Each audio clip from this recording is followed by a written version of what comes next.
Hello everybody from all over the planet. I hope you're all well and safe.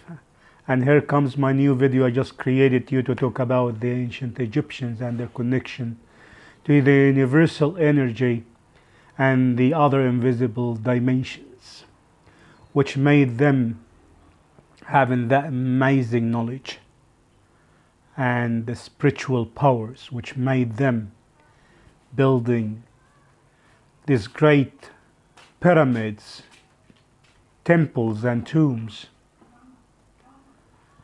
according to what they were specialists in, according to the locations of the stars. What was left to us all over the Nile Valley from these miraculous, phenomenal pyramids and temples was not just like that. For sure, everything was well organized and planned for. I'm not talking about how big and high the pyramids were. I'm not talking about the accurate measurement in everything. I'm talking about what's beyond building all these amazing pyramids and their connection to the universal energy and their connection to the hidden power. The ancient Egyptians, at the end of the day, regardless to their own beliefs in several gods, in many gods and goddesses, had temples being dedicated for all over the Nile Valley, but they believed in one God. They believed in one power controlling everything.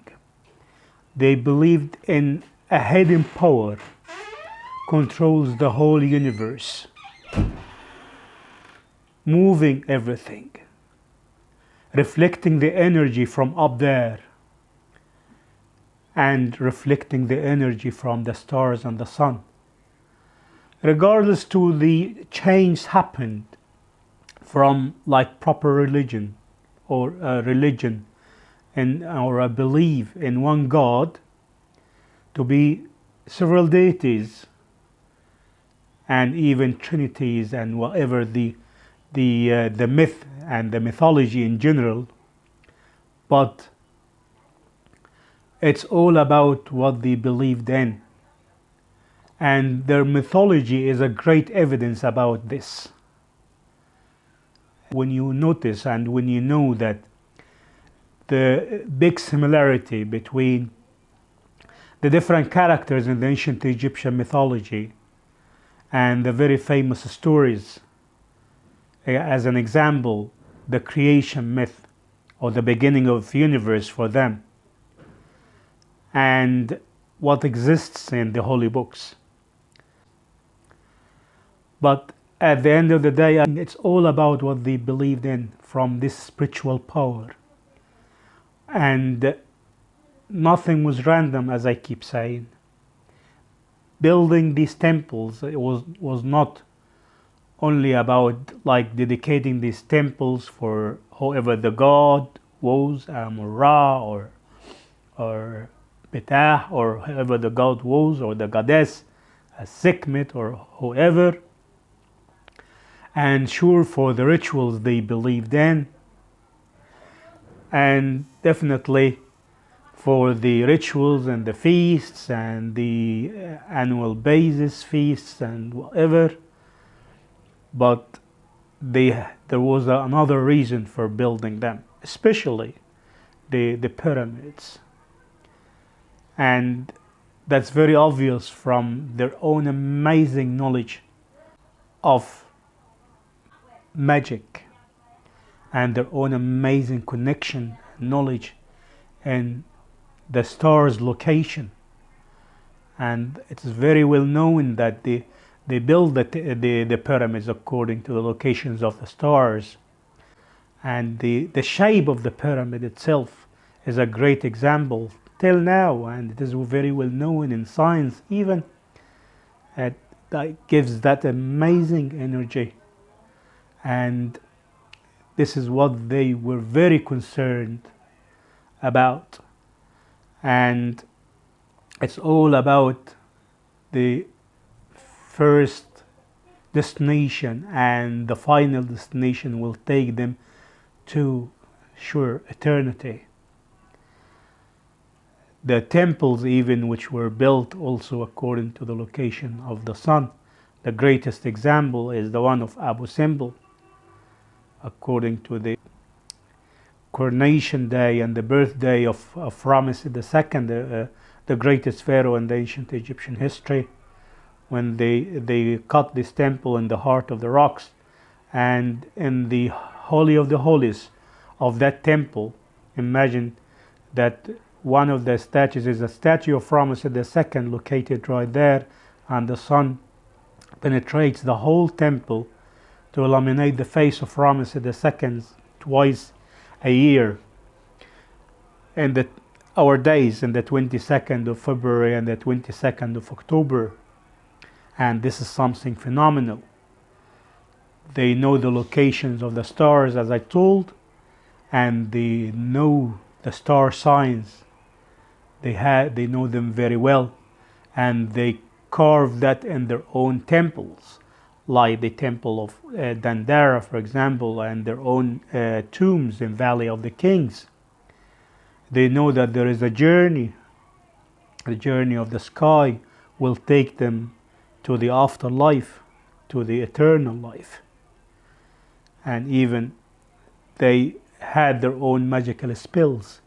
And they learned all this in the very big schools they had in their own central big temples they built in the big cities like Memphis, Heliopolis, and Thebes. And sure, the teachers were the powerful priests, whom they changed the religion to be materialistic, to be the link between people or the locals and the gods, to get connected to the kings, to control everything, to be behind the scenes and to control everything. And that was mentioned in the very famous holy books. The very famous story of the Pharaoh of Moses and the high priests was the very famous prophecies, proving that they had their own tools of everything you can imagine. They used to use magic and a specific ritual they had, affecting on people, affecting on the pharaohs to have the upper hand in everything. And it's very, very well known from the different stories you're going to know right on time in the different videos.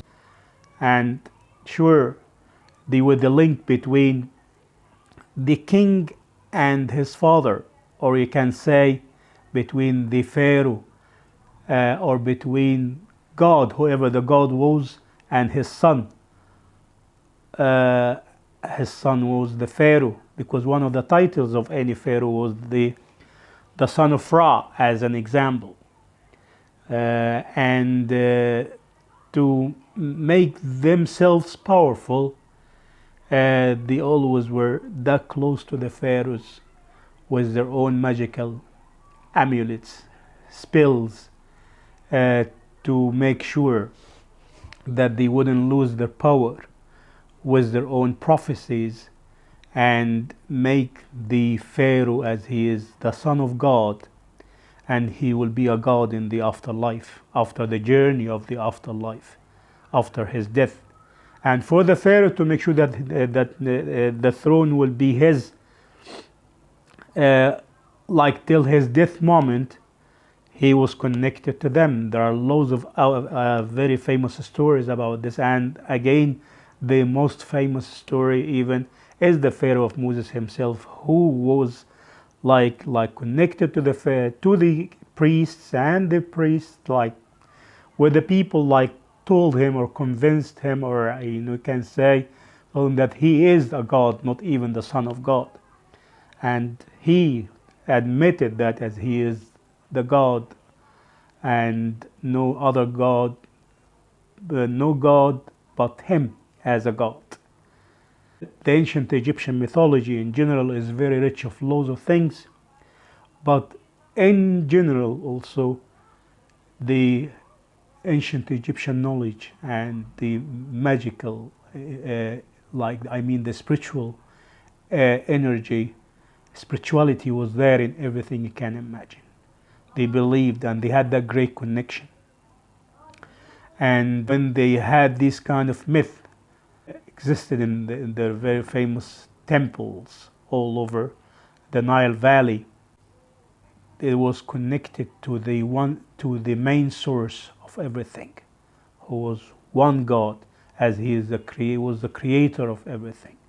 And this is what you're going to know in the next video, when I go through the creation myth or the beginning of universe for the ancient Egyptians, regardless to the whatever the version it can be, because they had the several versions for this myth of creation, and it is very connected to the other myth of Isis and Osiris, the struggle between evil and good, and the other myth they believed in. They lived all these stories and myths in very famous papyrus sheets, which are scattered all over the museums of the world, and they lived them in their own temples as well. You're going to know more and more about this great mythology and the different beliefs they had, and the hidden power also they believed in, because there were loads of people, regardless to the thousands of gods they believed in, there were loads of people believed that there was only one God. And there are loads of evidences about this along the ancient Egyptian history. You're going to know right on time.